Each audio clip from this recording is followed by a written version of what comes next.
So hi there everybody and welcome to the Voosestore YouTube channel. We're here at IBC 2019 Blackmagic booth and I'm here with Tim. Yep. And you announced a few cool new products today. Yeah, we have. Yeah, some awesome new products. Behind me you can see one of them. This is the new Video Assist 12G. So this is an update on our older Video Assist products with some awesome new features. So we've announced two new versions of this product, a 5-inch and a 7-inch version.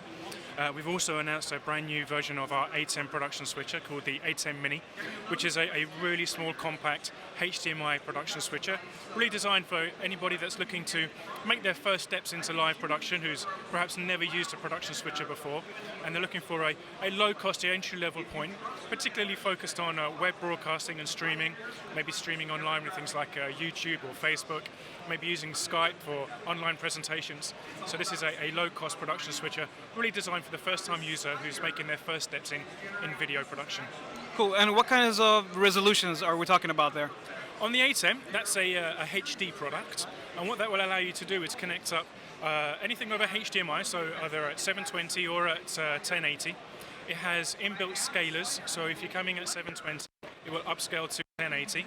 It also has resynchronization on input, so you can take a feed from multiple different sources. They could be video cameras, they could be a PlayStation or an Xbox, like a gaming console.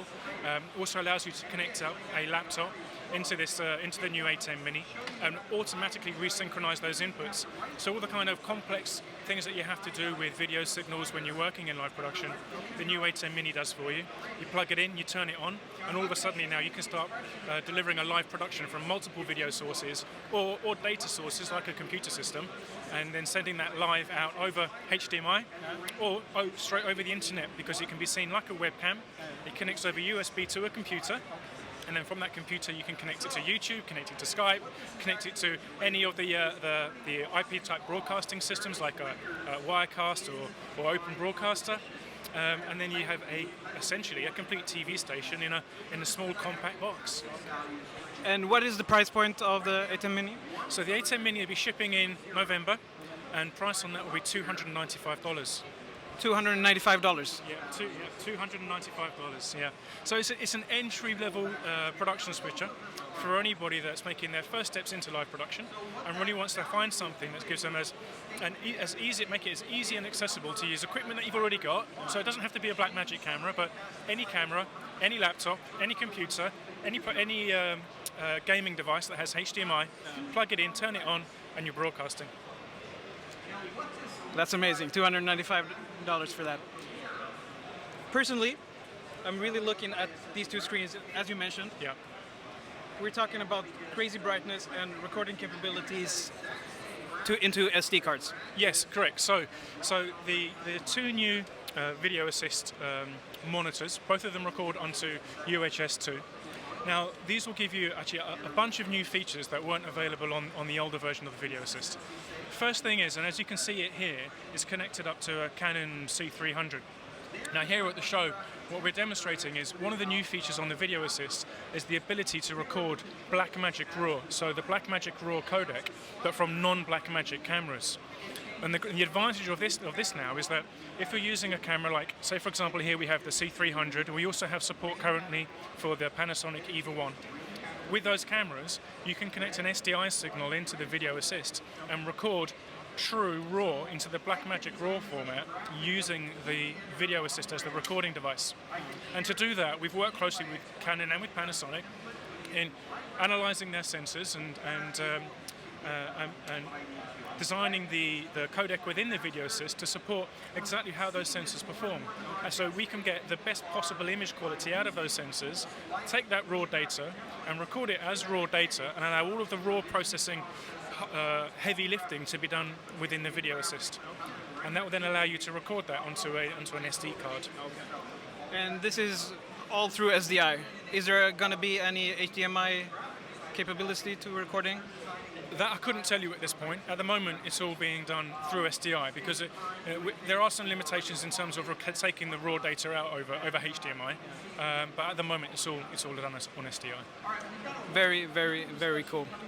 And what was the what was the high nits? It's 2,500 Yeah, nits? so these are all HDR.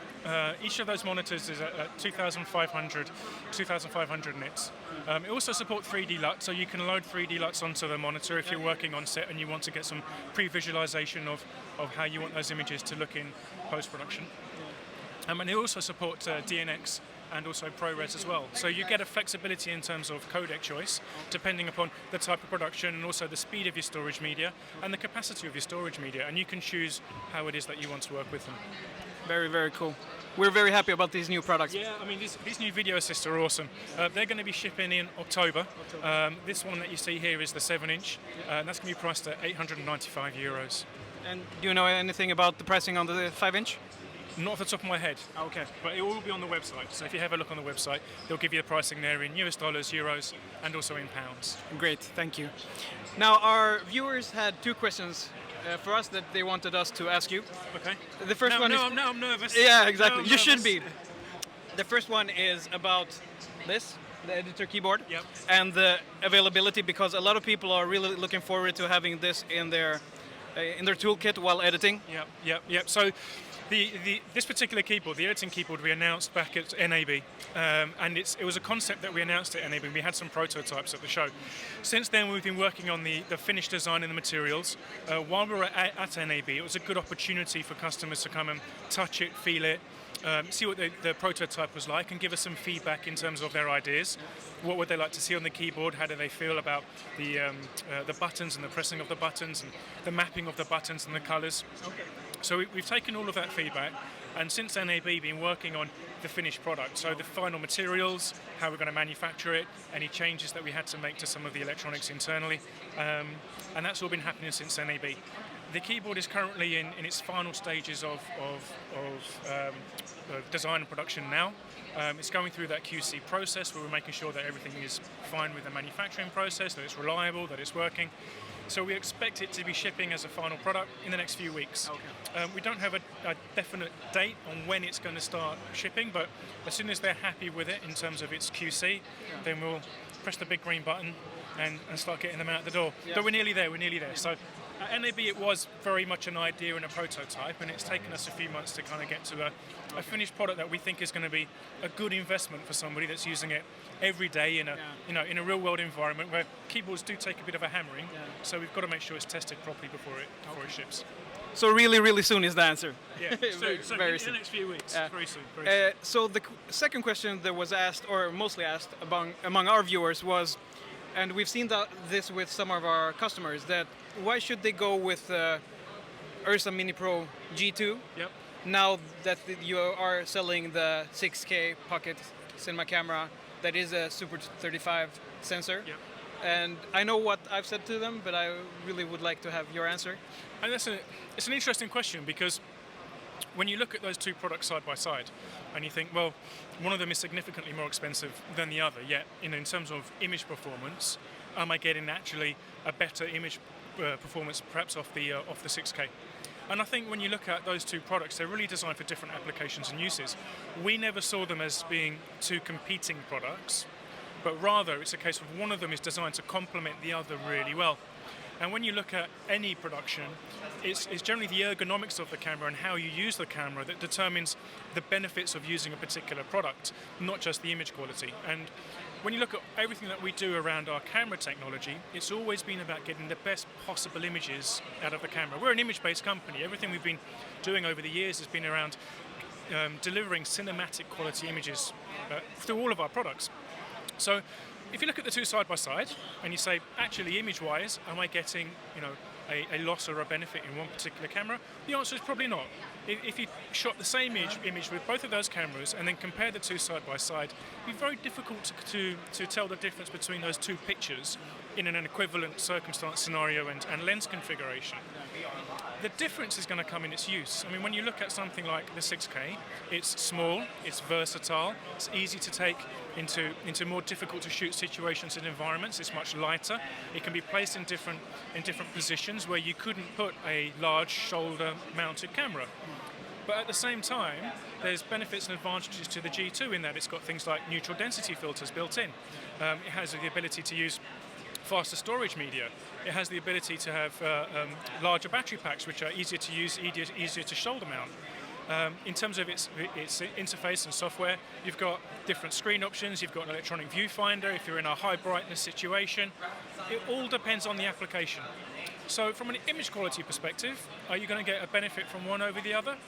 Not significantly, but from an application, from an ergonomics point of view, from a usage point of view, they are two very different products. And I think it depends on what you want the camera for.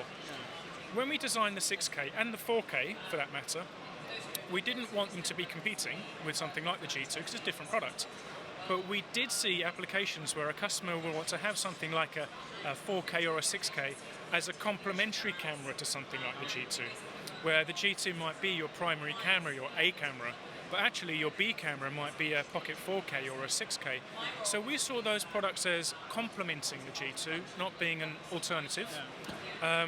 If you're in a situation, I think, where budget is a real concern, and you're at a point where you need to make a decision about a particular product and price is key, and you want the best possible image quality for the lowest possible price, absolutely the 6K is going to be probably the best product for you.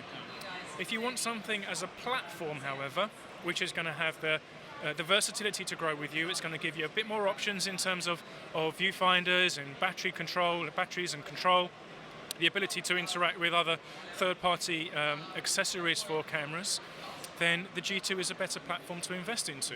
And I think it really depends on what you're looking for. I couldn't tell you that one is better than the other, and I wouldn't say that I wouldn't say pick one over the other. I would say whichever one you choose, you're going to get amazing images from, and choose the one that works best for you. Now that was a really thorough answer, and you didn't talk about dynamic range, which I would say is probably the biggest difference between the two cameras. Yeah.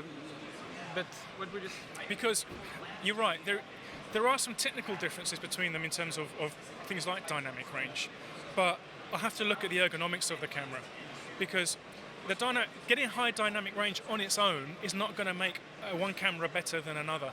If you can't put that camera into a particular situation, you can't put it into a certain application, you can't take that camera with you, then ultimately it doesn't matter how high the dynamic range is. If you don't have it because it's too big or it's too heavy, or your batteries run out and therefore you can't shoot, it doesn't matter how high the dynamic range is. I think for me, I would look at those two products and go, they're very, very similar in terms of image, but from an ergonomics, from a accessories, from a practicality point of view, the type of work I'm looking to do, which one works for me better? That for me would be my primary decision choice between those two, because the images are very, very similar. Thank you for a very nice answer. I hope that helps. Hopefully it does. I think our crowd will probably appreciate it and know what to think about. It's probably not the most corporate answer, but for somebody that's been out shooting, and you get to those situations where you go, do I want to take the big heavy camera because I know it's going to be a long day, I'm going to be hot, and I've got to carry this with me, or do I want something that's small, light, and versatile? You have to make your choices, and of course, for me, that would be a bigger decision to choose between them than some of the technical features which are on the spec sheets. It wouldn't be fair to compare them that way for me. Yeah. But that's personal, not Blackmagic, but that's how I would look at it. And if you don't need slow motion, like super slow motion?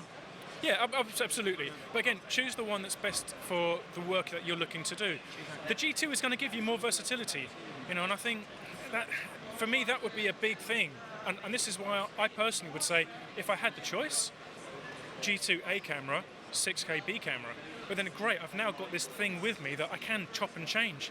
And there are certain applications I want to go to this as my A camera because it's got that versatility for me. I can choose. It's a hard one, and everybody's answer will be different. And I feel like anything, you can compare two items on paper, look at the spec sheets, and assume one is better than the other. At the end of the day, it's the image that's going to define, whether or not you're going to get paid for the job that you need to do. If you don't get the shots, then you're not going to get paid. So whichever one is going to get you the shots that you need in order to deliver to that client, the work that they're looking for, the production values that you believe that you can deliver, that's the camera for you. Thank you so much, Tim, and good luck in the future with everything. Not at all. I appreciate you coming to see us, and thank you for coming to see us at IBC. We'll be back again. Okay. Thank you. Thank you.